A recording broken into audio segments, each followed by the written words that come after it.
Hi சொந்தங்களே, வணக்கம். எப்படி இருக்கே? நல்லா இருக்கீங்களா? நானும் நல்லா இருக்கேன். என்ன பண்ணுறீங்க எல்லோரும்? பிள்ளைங்க எல்லாருக்கும் லீவ் விட்டுருப்பாங்க. எல்லோரும் கோயில், அம்மா அப்பா வீடு, அண்ணன் தம்பி வீடு, அக்கா தங்கச்சி வீடுன்னு கூட்டிகிட்டு போங்க. கூட்டிகிட்டு போய் எல்லாம் சந்தோஷமாக ஹாப்பியாக இருங்க. நீங்களாச்சும் சந்தோஷமாக இருங்க எல்லோரும். எனக்கு தான் அந்த குடுப்பனே இல்லை.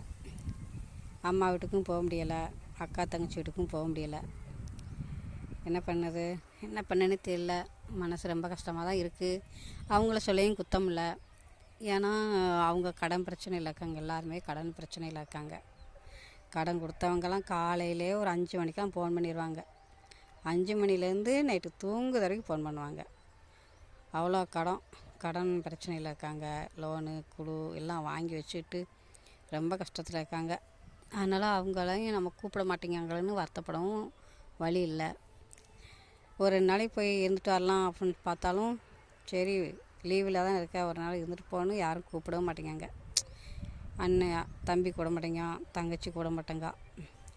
எங்கள் அக்கா கூப்பிடுதுன்னா அது உடுமலைப்பேட்டையில் இருக்காங்க. அங்கே அவ்வளோத்தரம் போகவும் முடியாது.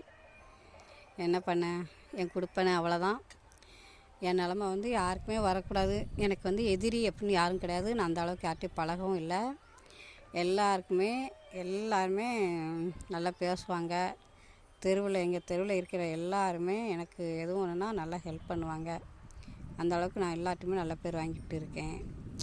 ஆனாலும் என்னை எதிரின்னு நினைக்கிறவங்க, அவங்களுக்கு கூட இந்த நிலமை வரக்கூடாதுன்னு நான் நினப்பேன். கல்யாணத்துக்கு முன்னாடி அடுத்த வீட்டுக்கு போகிறவா தானேன்னு வளர்க்காங்க. கல்யாணத்துக்கு அப்புறம் அடுத்த வீட்டிலேருந்து வந்தவா தானேன்னு சொல்லி காட்டுதாங்க. நமக்குன்னு சொந்தமாக வீடு இருக்குதுன்னு நம்மளால் நினைக்க முடியல. பொம்பளைங்க எல்லாருக்குமே அந்த மாதிரி நினைக்க முடியலை. கணவன் மனைவியும் சுயமாக சம்பாத்தியம் பண்ணி ஒரு மனை எடுத்து வீடு கட்டினா மட்டும்தான் நம்ம சொந்த வீடுன்னு சொல்ல முடியுது. அந்த குடுப்பனை எல்லாருக்குமே அமையாது. ஒரு சிலவருக்கு அமையும். அவங்க நல்லா இருக்கணும், நல்லா இருக்கட்டும். யாராவது சரி ஊர்லேருந்து ஃபோன் வரும், ஒரு நாள் இருந்துருப்போன்னு சொல்லுவாங்கன்னு நானும் ஏங்கிக்கிட்டு நினச்சிட்டு தான் இருக்கேன். ஆனால் யாரும் கூப்பிடலை இது வரைக்கும். லீவில் தானே இருக்க, பாப்பாவை கூட்டிகிட்டு வா ஊருக்கு அப்படின்னு யாரும் சொல்லலை. என் தம்பி சொல்லலை, என் தங்கச்சி சொல்லலை.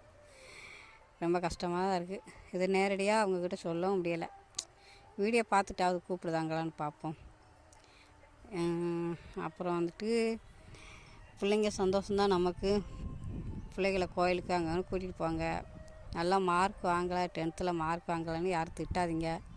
உடனே எக்ஸாம் எழுதுறதுக்கெல்லாம் இப்போ இருக்குது, எழுதிடலாம். இல்லை ஆல் பாஸ் ஆனாலும் திட்டாதீங்க. நம்ம எதிர்பார்த்த மாதிரி மார்க் வாங்கலையே அப்படின்ட்டு பிள்ளைகளை கஷ்டப்படுத்துறாதீங்க. எது இருந்தாலும் சந்தோஷம் அப்படின்னு சொல்லி பிள்ளைகிட்ட நல்லா தான் படிக்க, நல்லா தான் எழுதுகிற அப்படின்னு சொன்னாலே அவங்களுக்கு ஒரு தைரியமும் ஊக்கமும் இருக்கும். நம்ம அந்த மாதிரி தான் பிள்ளைகளை சொல்லணும். இப்போ ஒரு பிள்ளைலாம் வச்சுக்கிட்டு இருக்கவங்களாம் ரொம்ப கஷ்டம். ரொம்ப சில பேர் ஒரு பிள்ளை தான் இருக்குன்ட்டு ரொம்ப செல்லமாக வளர்த்துறாங்க.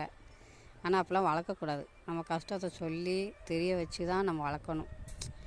எங்கள் பாப்பாலாம் எனக்கு ஒரே பாப்பா தான் 10th தான் படிச்சிருக்கு. அந்த அளவுக்குலாம் கஷ்டம்லாம் படுத்தாது. என்ன சொன்னாலும் சரின்னு கேட்டுக்கிடும். என் ஹஸ்பண்டுக்கு நடக்க முடியாது. இது யாருக்குமே உங்களுக்கு சொல்லியிருப்பேன், வீடியோ பார்த்துருப்பீங்க. அவங்களுக்கு நடக்க முடியாது.